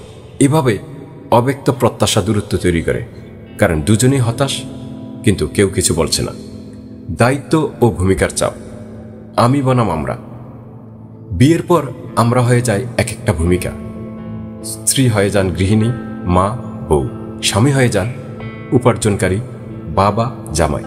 এই ভূমিকাগুলো এত বড় হয়ে যায় যে আমরা ভুলে যাই আমরা আসলে দুজন মানুষ, যাদের নিজস্ব পরিচয় আছে, স্বপ্ন আছে, অনুভূতি আছে। আমরা হয়ে যাই সংসারের যন্ত্র আর হারিয়ে ফেলি নিজেদের। স্ত্রী সারাদিন ঘরের কাজ করেন, সন্তানদের দেখেন, শাশুড়ির সেবা করেন। তিনি এতটাই ক্লান্ত হয়ে যান যে স্বামীর জন্য কোনো এনার্জি থাকে না। রাতে যখন স্বামী কাছে আসেন তিনি শুধু ক্লান্তি অনুভব করেন। তার মনে হয় আমি একটা যন্ত্র যার কাজ শুধু সেবা করা, আমার নিজের কোনো অস্তিত্ব নেই। স্বামী সারাদিন অফিসে খাটেন, চাপ সামলান, টাকা উপার্জনের দায়িত্ব বহন করেন। তিনিও এতটাই ক্লান্ত যে বাড়িতে এসে শুধু বিশ্রাম চান। তার মনে হয় আমি একটা এটিএম মেশিন যার কাজ শুধু টাকা দেওয়া। এই দায়িত্বের চাপ আমরা ভুলে যাই আমরা শুধু স্বামী স্ত্রী নই, আমরা প্রেমিক প্রেমিকাও। আমরা ভুলে যাই যে একসময় আমরা হাতে হাত ধরে হাঁটতাম, ঘন্টার পর ঘন্টা কথা বলতাম, একে অপরের চোখে হারিয়ে যেতাম। এখন আমরা দুটো আলাদা মেশিন যারা শুধু দায়িত্ব পালন করছি। এই দায়িত্ব পালন করতে করতে আমরা হারিয়ে ফেলি ঘনিষ্ঠতা, হারিয়ে ফেলি সংযোগ। আরেকটা বড় সমস্যা হয় যখন আমরা শুধু বাবা মা হয়ে যাই, স্বামী স্ত্রী থাকি না। সন্তান জন্মানোর পর অনেক দম্পতি সমস্ত মনোযোগ দেন সন্তানের দিকে। স্ত্রী হয়ে যান শুধু মা, স্বামী হয়ে যান শুধু বাবা। তাদের মধ্যে কথা হয় শুধু সন্তান নিয়ে, স্কুল, পড়াশোনা, খাওয়া দাওয়া। কিন্তু তারা নিজেদের জন্য আর সময় বের করেন না। এভাবে সন্তানকেন্দ্রিক সম্পর্ক স্বামী স্ত্রীর দূরত্ব বাড়ায়, কারণ তারা একে অপরকে সঙ্গী হিসেবে দেখেন না, দেখেন শুধু সন্তানের পিতামাতা হিসেবে। শারীরিক ঘনিষ্ঠতার অভাব, নীরব যন্ত্রণা। দূরত্ব তৈরির একটি গুরুত্বপূর্ণ কিন্তু উপেক্ষিত কারণ হল শারীরিক ঘনিষ্ঠতার অভাব। আমরা এই বিষয়ে খুব কম কথা বলি, কিন্তু এটি অত্যন্ত গুরুত্বপূর্ণ। শারীরিক ঘনিষ্ঠতা শুধু একটা জৈবিক চাহিদা নয়, এটি আবেগীয় সংযোগের একটি মাধ্যম। যখন এই ঘনিষ্ঠতা কমে যায় বা একেবারে বন্ধ হয়ে যায়, তখন দম্পতির মধ্যে একটা বড় দেয়াল তৈরি হয়। অনেক কারণে এই ঘনিষ্ঠতা কমে যেতে পারে। স্ত্রী হয়তো সারাদিন কাজ করে এতটাই ক্লান্ত যে রাতে আর কোনো আগ্রহ থাকে না। স্বামী হয়তো অফিসের চাপে এতটাই মানসিকভাবে ক্লান্ত যে শারীরিক সম্পর্কের কথা ভাবতেই পারেন না। অনেক সময় সন্তান জন্মানোর পর স্ত্রীর শরীর বদলে যায়, তিনি নিজেকে আকর্ষণীয় মনে করেন না, ফলে এড়িয়ে যান। অনেক সময় দীর্ঘদিনের একঘেয়েমিতে এই ঘনিষ্ঠতা হয়ে যায় শুধু একটা রুটিন, যেখানে কোনো আবেগ নেই। কিন্তু যখন এই ঘনিষ্ঠতা কমে যায়, তখন অন্য সমস্যা বাড়ে। স্বামী হয়তো অনুভব করেন স্ত্রী আমার প্রতি আকর্ষিত নয়, স্ত্রী হয়তো মনে করেন স্বামী আমাকে শুধু একটা বস্তু মনে করেন। দুজনেই কষ্ট পান, কিন্তু কেউ কিছু বলেন না, কারণ এই বিষয়ে কথা বলা আমাদের সংস্কৃতিতে কঠিন। ফলে এই কষ্ট ভেতরে ভেতরে পুষতে থাকে আর তৈরি হয় দূরত্ব। শারীরিক ঘনিষ্ঠতার অভাব শুধু শারীরিক সমস্যা নয়, এটি আবেগীয় সমস্যাও। যখন স্বামী স্ত্রী শারীরিকভাবে ঘনিষ্ঠ হন, তখন তারা আবেগীয়ভাবেও কাছে আসেন। সেই স্পর্শ, সেই আলিঙ্গন একটি সংযোগ তৈরি করে। কিন্তু যখন এই স্পর্শ বন্ধ হয়ে যায়, তখন সেই সংযোগও ছিঁড়ে যায়। তখন দুজন একই বিছানায় ঘুমান, কিন্তু দুটো আলাদা দ্বীপ হয়। এই দূরত্ব ধীরে ধীরে মানসিক দূরত্বে পরিণত হয়। বাইরের হস্তক্ষেপ, তৃতীয় পক্ষের প্রভাব। অনেক সময় স্বামী স্ত্রীর মধ্যে দূরত্ব তৈরি হয় বাইরের মানুষের হস্তক্ষেপে। শাশুড়ি, শ্বশুর, ননদ, দেবর, পরিবারের অন্যান্য সদস্যরা কখনো কখনো স্বামী স্ত্রীর সম্পর্কে অপ্রয়োজনীয় হস্তক্ষেপ করেন। শাশুড়ি হয়তো ছেলেকে প্রভাবিত করেন স্ত্রীর বিরুদ্ধে, অথবা স্ত্রীর মা মেয়েকে বলেন স্বামীর সাথে কঠোর হতে। এই তৃতীয় পক্ষের কথা দুজনের মধ্যে ভুল বুঝাবুঝি তৈরি করে। অনেক সময় স্বামী তার মাকে বেশি গুরুত্ব দেন স্ত্রীর চেয়ে। মায়ের কথা শোনেন, কিন্তু স্ত্রীর কথা শোনেন না। এতে স্ত্রী অনুভব করেন আমার কোনো মূল্য নেই এই সংসারে, আমি শুধু একটা কাজের মেয়ে। অন্যদিকে অনেক সময় স্ত্রী তার বাবা মায়ের কাছে স্বামীর বিরুদ্ধে অভিযোগ করেন, আর তারা মেয়েকে স্বামীর বিরুদ্ধে উস্কে দেন। এতে স্ত্রী স্বামীকে শত্রু মনে করতে শুরু করেন। বন্ধু বান্ধবরাও কখনো কখনো সম্পর্কে দূরত্ব তৈরি করে। স্বামীর বন্ধুরা হয়তো তাকে বলেন তোমার স্ত্রী তোমাকে নিয়ন্ত্রণ করছে, তুমি হ্যান্ডফ্যাক্ট হয়ে গেছো। এতে স্বামী মনে করেন আমাকে বেশি স্বাধীনতা দেখাতে হবে। আবার স্ত্রীর বন্ধুরা হয়তো বলেন তোমার স্বামী তোমাকে যথেষ্ট সময় দেয় না, সম্মান দেয় না। এতে স্ত্রী অসন্তুষ্ট হয়ে ওঠেন। এভাবে বাইরের মানুষের কথা দুজনের মধ্যে সন্দেহ, অবিশ্বাস ও দূরত্ব তৈরি করে। সবচেয়ে বড় সমস্যা হয় যখন স্বামী স্ত্রী একে অপরের কাছে সমস্যা না নিয়ে বাইরের মানুষের কাছে নেন। স্বামী হয়তো স্ত্রী অভিযোগ করেন বন্ধুদের কাছে, আর স্ত্রী স্বামীর বিরুদ্ধে বলেন মা বাবার কাছে, কিন্তু একে অপরের কাছে কথা বলেন না। এতে সমস্যার সমাধান হয় না, বরং বাইরের মানুষের মতামত দুজনের মধ্যে দেয়াল তৈরি করে। কারণ বাইরের মানুষ সম্পর্কটা বুঝবে না, তারা শুধু একজনের কথা শুনবে এবং সেই অনুযায়ী মতামত দেবে। আর্থিক চাপ, টাকার অভাবে ভালোবাসার মৃত্যু। অর্থনৈতিক চাপ স্বামী স্ত্রীর সম্পর্কে বিশাল প্রভাব ফেলে। যখন পরিবারে আর্থিক সমস্যা থাকে, তখন সব সম্পর্কে টান পড়ে। স্বামী হয়তো যথেষ্ট টাকা উপার্জন করতে পারছেন না, এতে তিনি নিজেকে ব্যর্থ মনে করেন। স্ত্রী হয়তো বাজার করতে গিয়ে টাকার অভাব অনুভব করেন, কিন্তু স্বামীর কাছে চাইতে পারেন না, কারণ জানেন তার কাছে নেই। এই নীরব কষ্ট দুজনকে দূরে সরিয়ে দেয়। আর্থিক চাপে ঝগড়া বাড়ে। স্ত্রী বলেন অন্যরা তাদের স্ত্রীদের এটা দিচ্ছে সেটা দিচ্ছে, তুমি কিছু দিতে পারো না। স্বামী বলেন আমি কত খাটছি, তবু তোমার চাহিদার শেষ নেই। স্ত্রী বলেন তোমার আয় কম, আমার বাবা মা যা দিয়েছিল তাই শেষ করে ফেললে। স্বামী বলেন তুমি খরচ করতে জানো না, সারাদিন অপচয় করো। এই কথা কাটাকাটি, এই দোষারোপ ধীরে ধীরে সম্পর্কে বিষ ঢেলে দেয়। যখন অর্থ নেই, তখন সব কিছু কঠিন হয়ে যায়। স্বামী স্ত্রী একসাথে কোথাও বেড়াতে যেতে পারেন না, একটা সিনেমা দেখতে যাওয়ার টাকাও নেই, একটা ছোট্ট উপহার দেওয়ার সামর্থ্য নেই। এই অভাব ধীরে ধীরে রোমান্স মেরে ফেলে। স্বামী মনে করেন আমি স্ত্রীকে কিছু দিতে পারছি না, আমি ব্যর্থ। স্ত্রী মনে করেন আমার জীবনটা এই অভাবের মধ্যেই কেটে যাবে।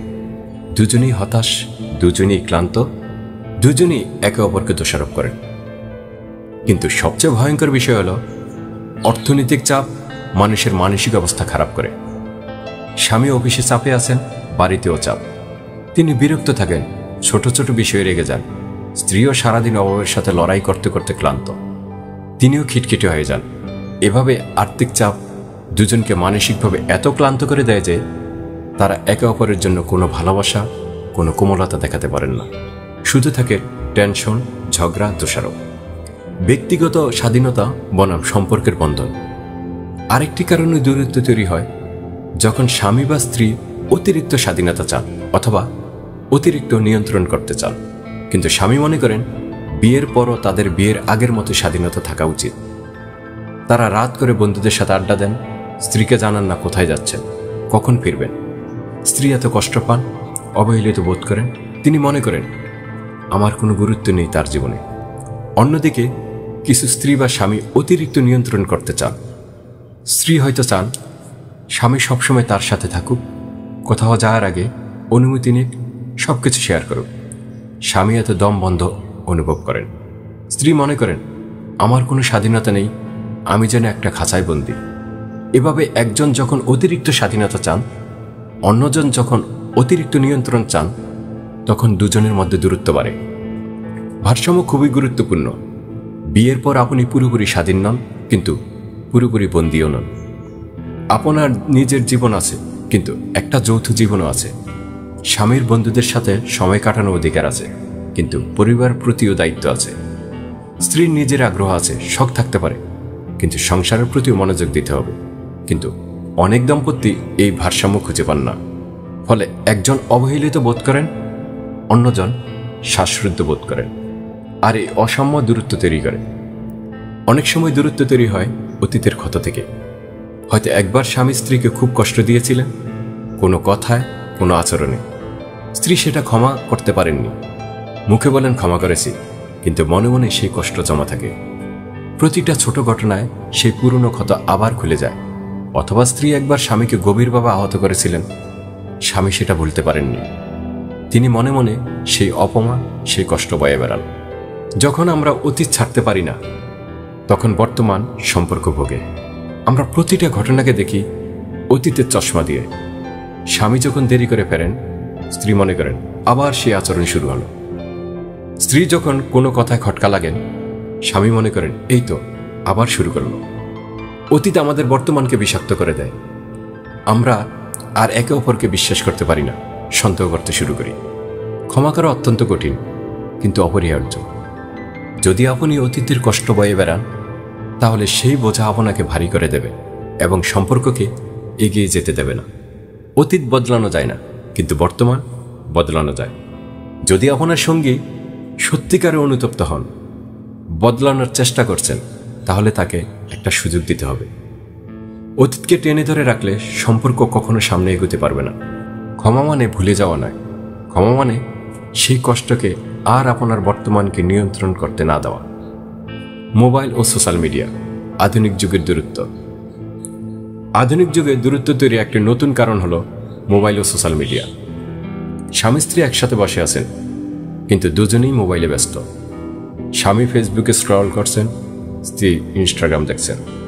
আর তার একই ঘরে, কিন্তু দুটো আলাদা জগতে। তারা একে অপরের সাথে কথা বলছেন না, চোখে চোখ রাখছেন না। এই ডিজিটাল বিভ্রান্তি সম্পর্কে বিশাল প্রভাব ফেলছে। মোবাইল আসক্তি একটা নীরব ঘাতক। স্ত্রী হয়তো স্বামীর সাথে কিছু শেয়ার করতে চান, কিন্তু স্বামী মোবাইলে ব্যস্ত। স্ত্রী অনুভব করেন আমার চেয়ে ফোন বেশি গুরুত্বপূর্ণ তার কাছে। স্বামী হয়তো স্ত্রীর কাছে আসতে চান, কিন্তু তিনি হোয়াটসঅ্যাপে চ্যাট করছেন। স্বামী মনে করেন আমার চেয়ে তার বন্ধুরা বেশি গুরুত্বপূর্ণ। এভাবে মোবাইল দুজনের মধ্যে একটা অদৃশ্য দেয়াল তৈরি করে। সোশ্যাল মিডিয়া আরও জটিল সমস্যা তৈরি করে। অনেক সময় স্ত্রী দেখেন তার বন্ধুদের স্বামীরা কত রোমান্টিক, কত উপহার দিচ্ছে ফেসবুকে পোস্ট দিয়ে। তিনি তখন নিজের স্বামীর সাথে তুলনা করেন এবং অসন্তুষ্ট হন। স্বামী দেখেন অন্য মানুষের সুখী জীবন আর নিজেদের জীবনকে দুঃখী মনে করেন। কিন্তু তারা ভুলে যান সোশ্যাল মিডিয়ায় মানুষ শুধু ভালো দিকটাই দেখান, বাস্তব জীবন অনেক জটিল। এই অবাস্তব তুলনা সম্পর্কে অসন্তোষ তৈরি করে। আরেকটি সমস্যা হয় যখন স্বামী বা স্ত্রী সোশ্যাল মিডিয়ায় অন্যদের সাথে বেশি সময় কাটান। স্বামী হয়তো ফেসবুকে কোনো পুরনো বান্ধবীর সাথে চ্যাট করছেন, স্ত্রী সন্দেহ করেন। স্ত্রী হয়তো ইনস্টাগ্রামে কোনো পুরুষের পোস্টে বেশি লাইক কমেন্ট করছেন, স্বামী ঈর্ষান্বিত হন। এই সন্দেহ, এই ঈর্ষা সম্পর্কে বিশ্বাসের ভিত্তি নষ্ট করে। আর যেখানে বিশ্বাস নেই সেখানে সম্পর্কও নেই। নিজের পরিবর্তন, আমি আর সেই মানুষ নেই। অনেক সময় দূরত্ব তৈরি হয় কারণ মানুষ বদলে যায়। বিয়ের সময় যে মানুষটি ছিলেন 5 বছর পর তিনি আর সেই মানুষ নন। সময়ের সাথে সাথে আমরা সবাই বদলাই, আমাদের চিন্তাভাবনা, আগ্রহ, অগ্রাধিকার। কিন্তু সমস্যা হয় যখন দুজন দুই দিকে বদলান, একসাথে নয়। স্ত্রী হয়তো আগ্রহী হয়েছেন কেরিয়ারে, স্বামী এখন আগের মতোই চান স্ত্রী ঘর সামলাক। স্বামী হয়তো আধ্যাত্মিকতার দিকে ঝুঁকেছেন, স্ত্রী সেটা বোঝেন না। যখন দুজন আলাদা দিকে বদলান তখন তাদের মধ্যে একটা ফাঁক তৈরি হয়। তারা আর একই ভাষা বলেন না, তাদের কথার বিষয় আলাদা, আগ্রহ আলাদা, স্বপ্ন আলাদা। এভাবে তারা দুজন দুটো আলাদা মানুষ হয়ে যান, যারা একই ছাদের নিচে থাকেন। তারা আর একে অপরকে বোঝেন না, কারণ তারা আর আগের মতো নেই। এই পরিবর্তন যদি একসাথে না হয় তাহলে দূরত্ব অবশ্যম্ভাবী। কিন্তু পরিবর্তন খারাপ নয়, পরিবর্তন স্বাভাবিক এবং প্রয়োজনীয়। সমস্যা হয় যখন আমরা সঙ্গীর পরিবর্তন মেনে নিতে পারি না বা সঙ্গীকে নিজের পরিবর্তনে অংশীদার করি না। যদি আপনি বদলাচ্ছেন তাহলে সঙ্গীকে সাথে নিয়ে বদলান। তাকে বলুন আপনার নতুন চিন্তা, নতুন আগ্রহ, তাকে বোঝার সুযোগ দিন। আর যদি সঙ্গী বদলাচ্ছেন তাহলে তাকে সমর্থন করুন, বোঝার চেষ্টা করুন। একসাথে বড় হন, একসাথে বদলান। তাহলে দূরত্ব হবে না, বরং সম্পর্ক আরও গভীর হবে। সমাধানের পথ, দূরত্ব কমানোর উপায়। এত সমস্যার পর প্রশ্ন আসে, সমাধান কি? স্বামী স্ত্রীর মধ্যে দূরত্ব কমানো কি সম্ভব? হ্যাঁ, সম্ভব, কিন্তু এর জন্য দরকার সচেতনতা এবং প্রচেষ্টা দুজনেরই। প্রথম এবং সবচেয়ে গুরুত্বপূর্ণ হলো যোগাযোগ। কথা বলুন, প্রতিদিন কিছু সময় বের করুন শুধু দুজনের জন্য। মোবাইল, টিভি, সন্তান সব থেকে দূরে, শুধু দুজন। জিজ্ঞাসা করুন, তুমি কেমন আছো? তোমার মন খারাপ কেন? তোমার কি প্রয়োজন? এবং সত্যিকারের শুনুন, শুধু কান দিয়ে নয়, হৃদয় দিয়ে শুনুন। বোঝার চেষ্টা করুন। যখন আপনি সত্যিই শোনেন, সঙ্গী অনুভব করেন আমি গুরুত্বপূর্ণ। দ্বিতীয়ত, সময় দিন। শুধু একসাথে থাকা নয়, একসাথে সময় কাটানো। সপ্তাহে একদিন ডেটে যান, শুধু দুজন। হাতে হাত ধরে হাঁটুন, সিনেমা দেখুন, রেস্তোরাঁয় খান, অথবা শুধু পার্কে বসে কথা বলুন। এই ছোট ছোট মুহূর্তগুলো সম্পর্ককে জীবন্ত রাখে। এই মুহূর্তগুলোতে আপনারা আবার সেই প্রেমিক প্রেমিকা হন, শুধু স্বামী স্ত্রী নন। তৃতীয়ত, রোমাঞ্চ বাঁচিয়ে রাখুন। ছোট ছোট জিনিস করুন। একটা হাসি, একটা আলিঙ্গন, একটা চুম্বন। বলুন আমি তোমাকে ভালোবাসি। প্রশংসা করুন, তোমাকে খুব সুন্দর লাগছে, তুমি ভালো রান্না করো, তুমি দায়িত্বশীল। এই কথাগুলো শক্তিশালী। এই কথাগুলো সঙ্গীকে অনুভব করায় আমার মূল্য আছে। চতুর্থত, ক্ষমা করুন। অতীতকে ছেড়ে দিন। যা হয়েছে তা বদলানো যাবে না, কিন্তু ভবিষ্যৎ বদলানো যায়। যদি সঙ্গী অনুতপ্ত হন, বদলানোর চেষ্টা করছেন, তাহলে তাকে সুযোগ দিন। ক্ষমা করুন এবং এগিয়ে যান, কারণ ক্ষমা ছাড়া কোনো সম্পর্ক বাঁচতে পারে না। পঞ্চমত, নিজের দিকেও তাকান। শুধু সঙ্গীকে দোষ দেবেন না, নিজেকে জিজ্ঞাসা করুন, আমি কি যথেষ্ট চেষ্টা করছি? আমি কি সময় দিচ্ছি? আমি কি শুনছি? আমি কি ভালোবাসা প্রকাশ করছি? অনেক সময় সমস্যা আমাদের নিজেদের মধ্যেই থাকে। নিজেকে বদলান, সঙ্গী বদলানোর অপেক্ষা করবেন না। ষষ্ঠত, প্রয়োজনে পেশাদার সাহায্য নিন। যদি আপনারা নিজে নিজে সমাধান করতে না পারেন, তাহলে ম্যারেজ কাউন্সেলরের কাছে যান। এতে লজ্জার কিছু নেই, বরং এটি দেখায় যে আপনারা সম্পর্ক বাঁচাতে চান। একজন পেশাদার আপনাদের সাহায্য করতে পারেন সমস্যা চিহ্নিত করতে এবং সমাধানের পথ খুঁজে পেতে। শেষ কথা, দূরত্ব নয়, নৈকট্য বেছে নিন। স্বামী স্ত্রীর মধ্যে দূরত্ব তৈরি হয় ছোট ছোট অবহেলা, যোগাযোগের অভাব, অপূর্ণ প্রত্যাশা, দায়িত্বের চাপ, আর্থিক সমস্যা, বাইরের হস্তক্ষেপ এবং আরও অনেক কারণে। কিন্তু এই দূরত্ব স্থায়ী নয় যদি দুজনই চান এটি কমাতে। দূরত্ব কমানো সম্ভব, কিন্তু এর জন্য দরকার সচেতনতা, প্রচেষ্টা এবং ভালোবাসা। মনে রাখবেন, সম্পর্ক একটা গাছের মতো, একবার লাগালেই হয় না, প্রতিদিন পানি দিতে হয়, যত্ন করতে হয়। সম্পর্কেও প্রতিদিন চেষ্টা লাগে, যদি আপনি ভাবেন বিয়ের পর আর চেষ্টার দরকার নেই, তাহলে ভুল করছেন। বিয়ের পরই আসল চেষ্টা শুরু হয়। আজ যদি আপনার মনে হয় আপনার সঙ্গীর সাথে দূরত্ব তৈরি হয়েছে, তাহলে আজ থেকে পদক্ষেপ নিন, অপেক্ষা করবেন না। সময় হাতছাড়া হয়ে গেলে আর ফিরে পাওয়া যায় না। আজ রাতেই সঙ্গীর কাছে যান, তার হাত ধরুন, চোখে চোখ রাখুন এবং বলুন, আমরা কথা বলি। এই একটা পদক্ষেপ অনেক কিছু বদলে দিতে পারে। দূরত্ব একটা পছন্দ নয়, এটা একটা ফলাফল অবহেলার, উদাসীনতার, যোগাযোগহীনতার। কিন্তু নৈকট্য একটা পছন্দ, প্রচেষ্টার, ভালোবাসার, ক্ষমার। আজ সিদ্ধান্ত নিন আপনি কি বেছে নেবেন, দূরত্ব নাকি নৈকট্য। যদি নৈকট্য বেছে নেন তাহলে শুরু করেন আজ থেকেই, কারণ প্রতিটা দিন গুরুত্বপূর্ণ, প্রতিটা মুহূর্ত মূল্যবান। যে সম্পর্ক আপনি আজ বাঁচাতে পারেন সেটা কাল হয়তো শেষ হয়ে যাবে। তাই দেরি না করে আজই হাত বাড়ান সঙ্গীর দিকে, কারণ সম্পর্ক হলো জীবনের সবচেয়ে বড় সম্পদ। এই সম্পদ রক্ষা করার দায়িত্ব আমাদের দুজনেরই। Love at Loss.